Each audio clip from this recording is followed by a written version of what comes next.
Welcome to Scars to Stars, where conversations and personal stories let us know we are not alone. In this show, you will meet authors and speakers from our books and events as they share vulnerable personal stories to spread hope and inspire you through adversities in your own life. The world is a difficult place. You will find like-minded people here with kind hearts and supportive souls. I am your host, Dina Brown Mitchell. I am a suicide survivor and the founder of the Realize Foundation. I am so glad you are here. Let's dig into this meaningful conversation. Hi, everybody. It's Dina at the Realize Foundation, and I'm back with another special guest for you. And Katie's been on our podcast before, but today she's going to talk about something different. And she is an author in our new Scars to Stars Volume 5 book. So we have a whole new story to talk about. So Katie, will you introduce yourself first? Thank what you're you. doing now? Thank you. Yes, I'm Katie Miller. I am a certified mindset reset coach and theta healer. I help people disassemble the emotions from the events of their past so then that way they're no longer triggered. Awesome. That's needed so much in the world. But I needed it myself, which is why I now do it. I know I read your chapter last night. I'm gonna disappear for a minute. I'm gonna let you talk about your story that you wrote. Yes. Thank you for that. Um, the chapter I wrote for this um, volume 5 of Scars to Stars is called The Quiet Rebuilding of Myself. And to put it up in a nutshell, quick synopsis, um, I got married right out of high school and was married for 24 years and recently filed for divorce and discovered that living alone by myself for the first time, I was experiencing a lot of the anxieties most teenagers felt when they first move out of their parents' house at 18. So I was incredibly overwhelmed because not only was I dealing with that anxiety, I was also dealing with grief of losing a sense of identity.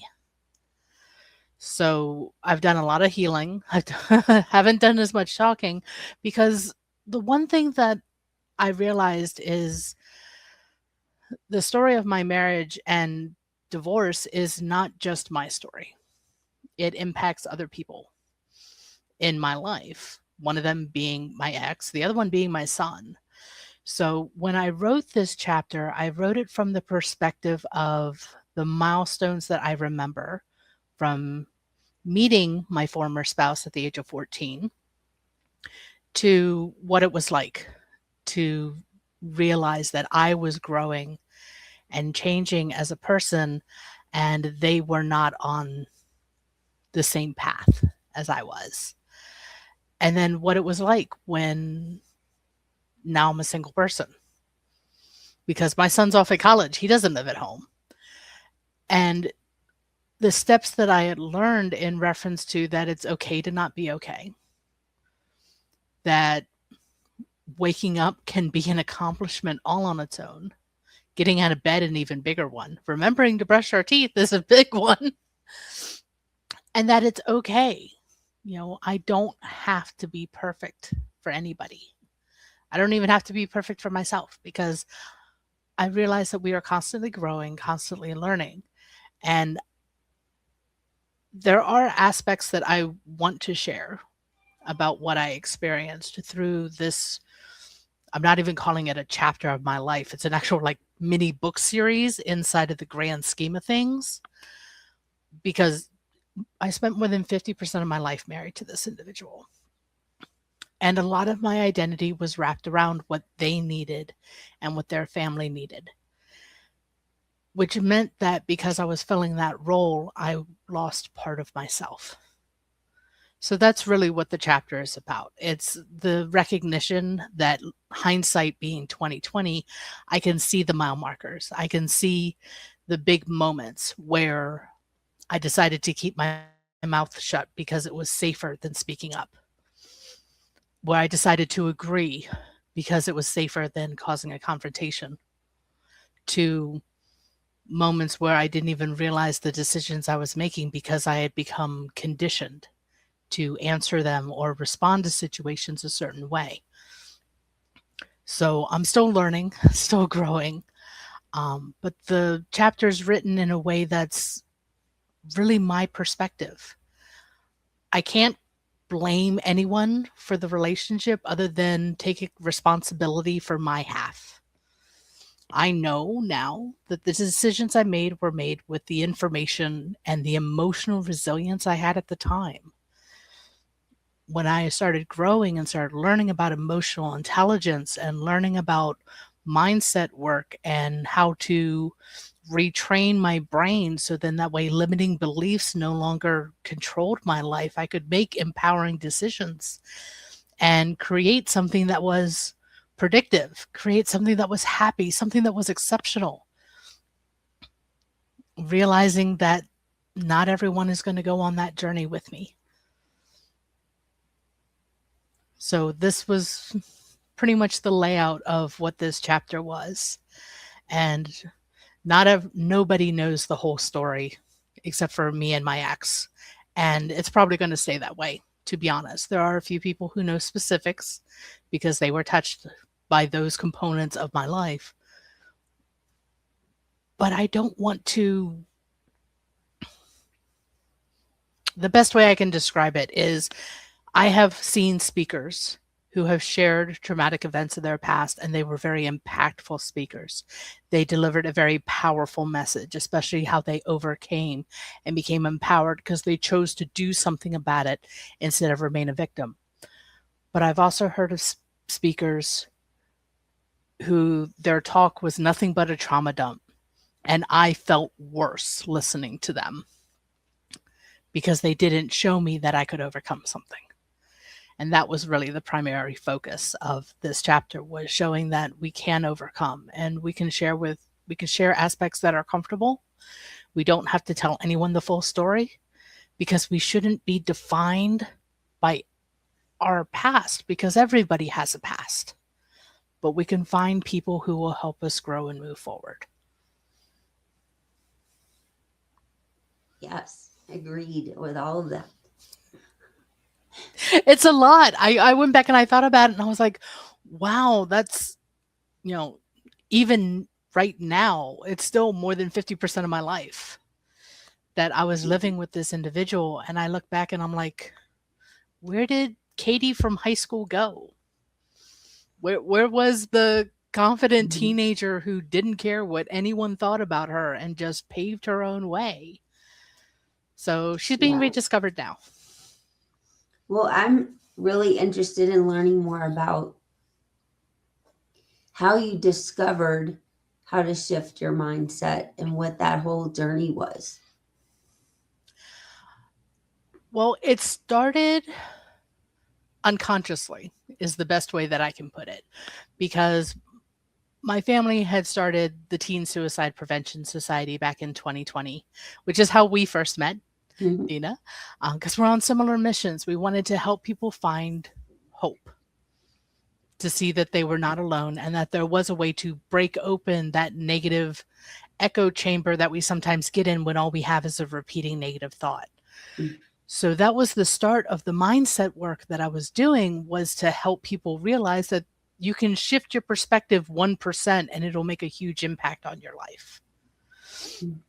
And it was doing that work, even though the nonprofit's not a nonprofit anymore. Right now, it's just a pure labor of love where the tools are up for free on the website that I manage. The decision to start learning about how we talk to ourselves subconsciously and sometimes even consciously, and the words that we say to ourselves are even more impactful than words that we hear from other people, which is why when we speak something out loud, it's more impactful than when somebody else says the same thing to us.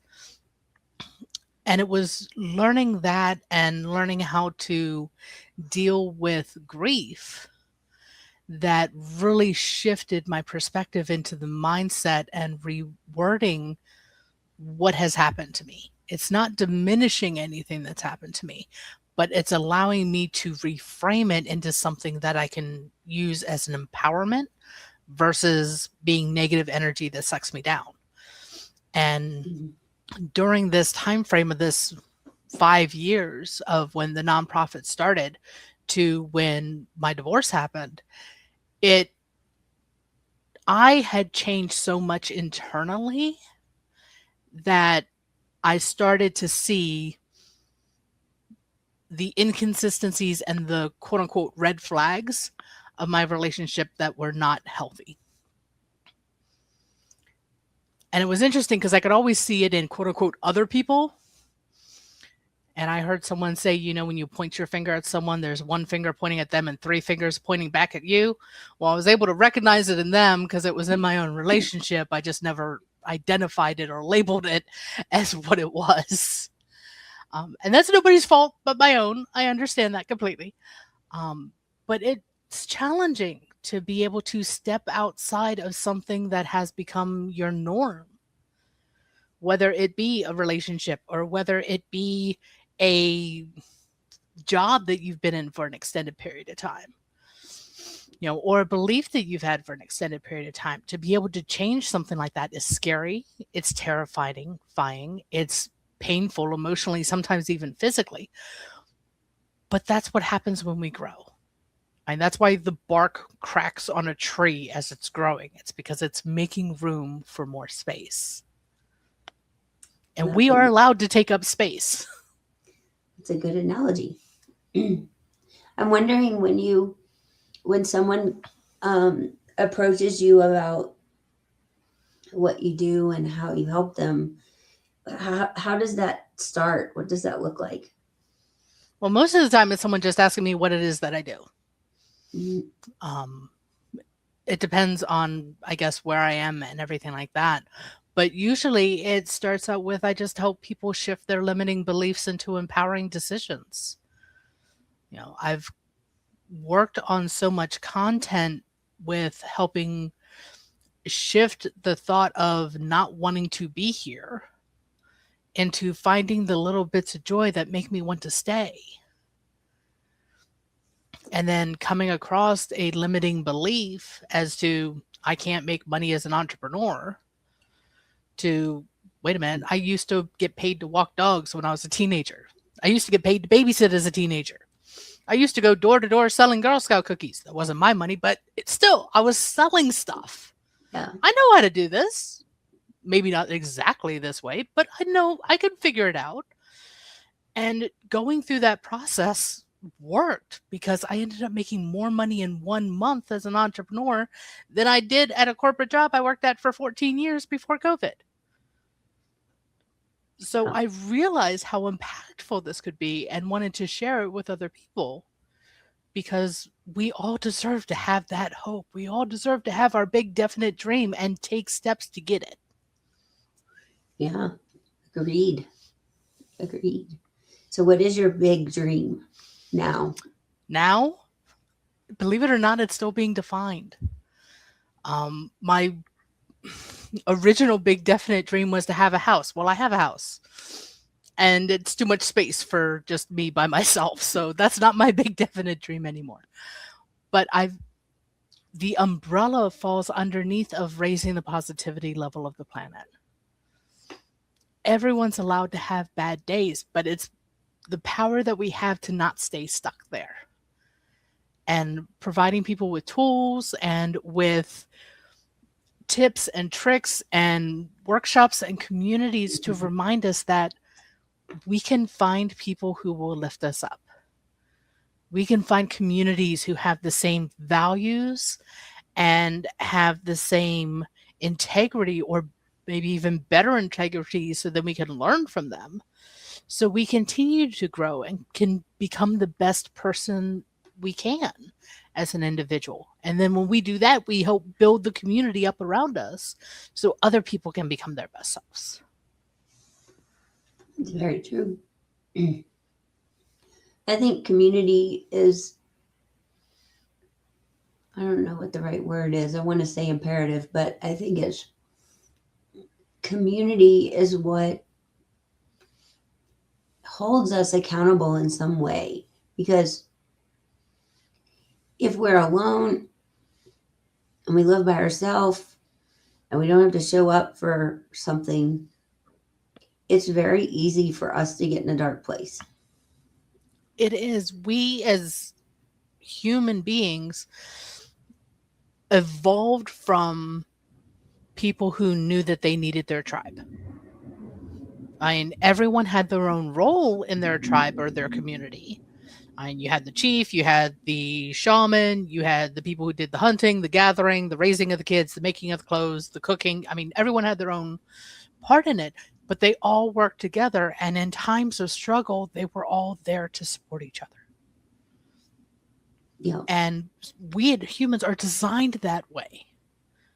Yes, isolation is great for a period of time, but not full time, 24/7, 365 for however many years, because we start to lose what's most intricate to us, the human element. Hi there, it's Dina. If you like our podcast and you're enjoying learning about other people's stories of overcoming adversity, please go over to therealizefoundation.org and support us by donating. We believe that conversations, community, and personal story can change lives and reduce suicide ideation. And we also have a way, if you have a business, you can support us without money out of your pocket. So go on over to realizefoundation.org and look at the donate page, and you can learn how to support us as a business, and also you can donate any amount. Thank you so much. And now that everybody has their own house and we don't have communities like we had back then, right? It's like there's just more weight on each person because there's less people in every household, unless you have multiple kids, which I don't know. I don't know if I'm making any sense, but no, you are, because it's true. I live on a street that is full of townhouses, row houses. Yeah. I've been here for 10 years. I know the neighbor immediately on that wall and the neighbor immediately on that wall. I don't know any of my other neighbors. Now I've been in other communities where I've visited friends or family members where everyone on the street knows everyone else on the street. I grew up in a community like that. I couldn't get away with anything as a teenager because somebody would tell my parents what was going on. But there was a sense of safety there. Mm-hmm. There was a sense of security. I knew that I could walk up and down that street and not have to worry about anything. I didn't have the same stress or anxieties I have as a single independent female walking through the parking lot at the shopping mall around Christmas. That's terrifying. I don't go to the mall because it's scary. It's because I knew these people in my community. Mm-hmm. And that's when I know a lot of people virtually now. You're one of them. We have a great community where we get together and we chat. Find out what everyone's doing. How can we help you? How can we support you? Getting that in a physical context is something that I think a lot of people are missing because we were forced into isolation from COVID. So we gave up all that personal contact. Now we can get to grow that again. It's true. You gave up a lot and lost a lot. Mm-hmm. There's a lot of things that we didn't realize were important to us until we lost everything due to COVID. But COVID also opened up our eyes to things that we were brushing underneath the rug.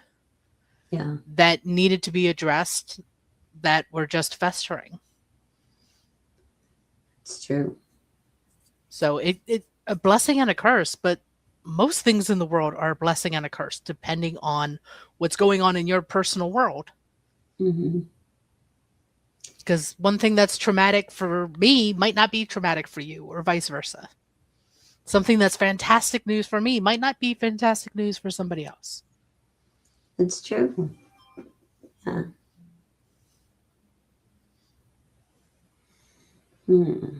Well, maybe we should have a formal list of lessons learned from isolation in 2020. That would be an interesting list. One of them is make sure you have a really good, strong internet connection and a working computer. Yeah, that's true. Because it was our only connection to the outside world then. Mm-hmm.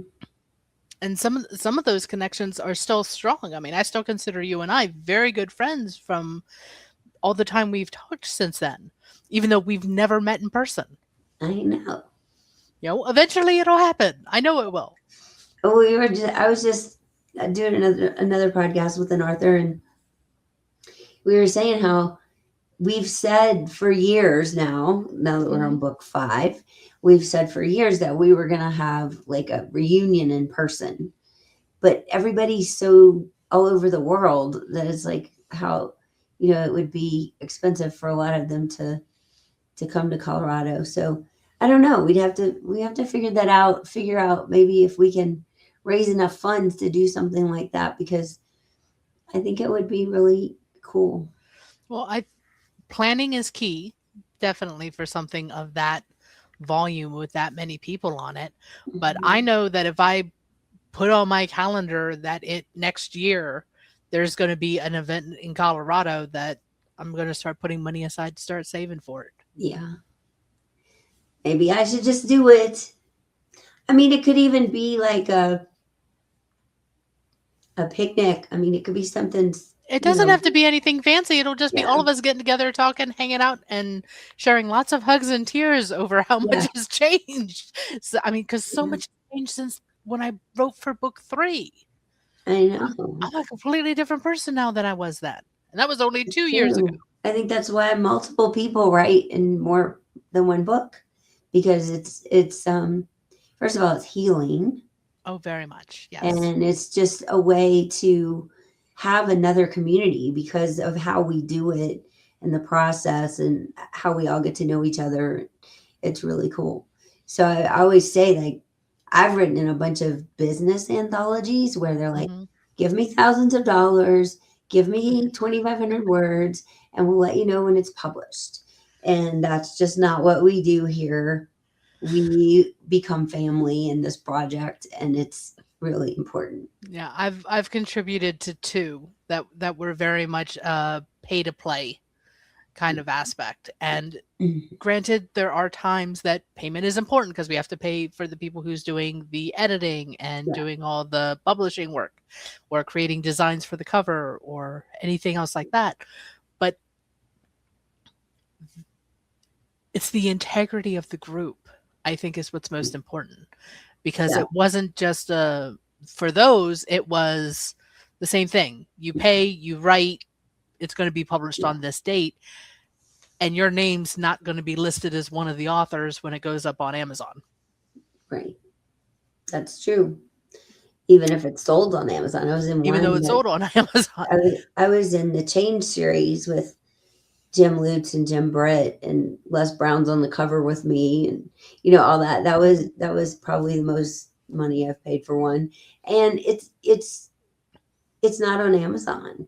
You can order the books, or you can and sell them yourself, but it's not even on Amazon. So there's different ways people do it. I mean, people do pay to write in our books, but it's a donation, and we've been charging $500 for people to write in the book. Right. But you've also made it very clear that it's a donation. Right. You've made it very clear that this is to support getting this work out into the world, because all of our stories are so impactful. We're able to help share an experience that someone else might be able to go through, and they will realize that I'll be okay at the end of it because someone else has already gone through this. Yeah, it's true. And I think it's so important that people get to write and heal and share their story, but it's also so important that people get to read the stories and find hope and realize that they're not alone. And, a lot of people that I talk to about fundraising and board members and stuff like that is like, well, you should be charging more. And I was like, well, I would like to, because we really do need to raise money. Right. But at the same time, I want people to be able to participate and get involved. And maybe one day they'll be in a better place and they'll, bless the foundation with something. Who knows? And it's not always about money. It's about people buying books and donating them to homeless shelters and jails and libraries and hospitals and places where people need hope. It is very important for that. And we've shared before stories of having a book available and passing it off. I think you said it was a doctor's office Mm-hmm. that you had shared number 3 with. Mm-hmm. It Yeah. was a dentist office. Okay. I bought 5 when I was in volume 3. And 3 of them I left in completely random places. And one of them went to one of those, people have them in their yard. They're boxes that hold books that you can like drop a book off and you could borrow. It's like a personal library that you could borrow somebody's book from, kind of deal. I left one of them in one of those over by my uncle's house.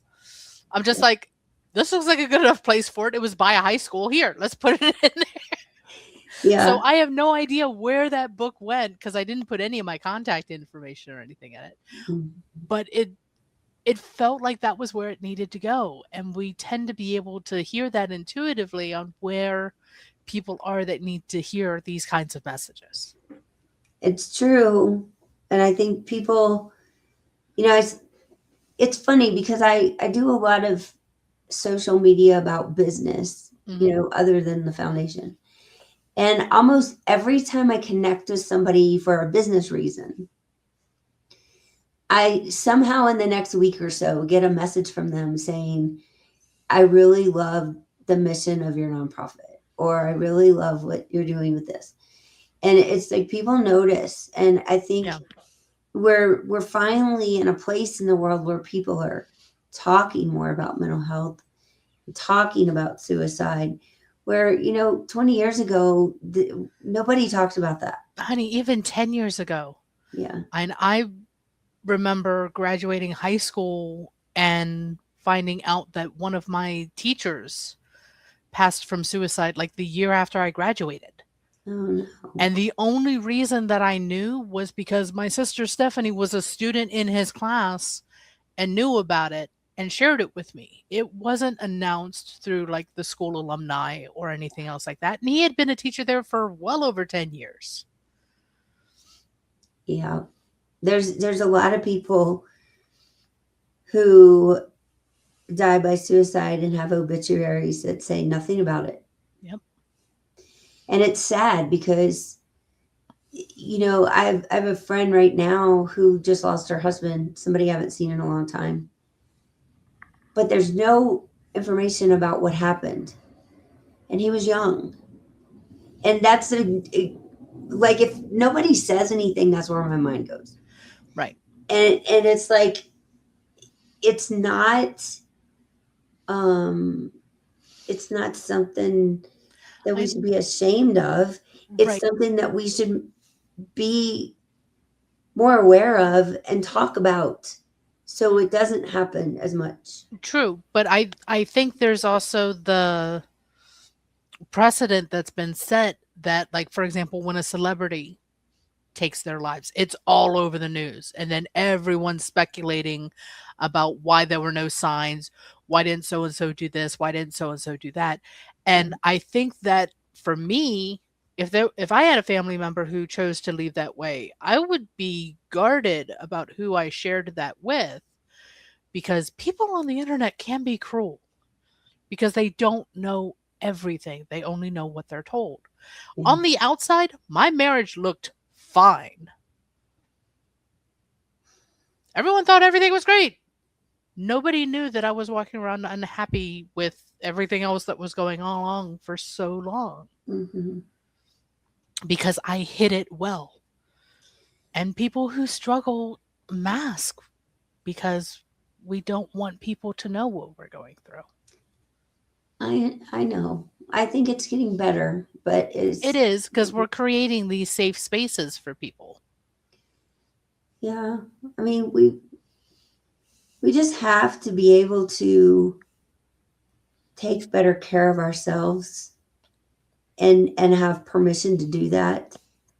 And I always use the hashtag put yourself first. And in another book I wrote, I talk about entrepreneurs and how they need to put themselves first. They need to have boundaries. They need to have more balance in their life and how to do that, because it's so important. Like, we can't take care of our families and the people around us and our employees if we're not taking care of ourselves. I'm so happy you joined us for this conversation. My wish is that you found comfort and hope in your own unique situation. If you resonated with our message, please head over to therealizefoundation.org, where you can apply to write your own story in one of our books. You can also download our 60 Ideas for Self-Care on the resources page. I can't wait to hear from you. Until next time, you are not alone, you are worthy, and you are enough.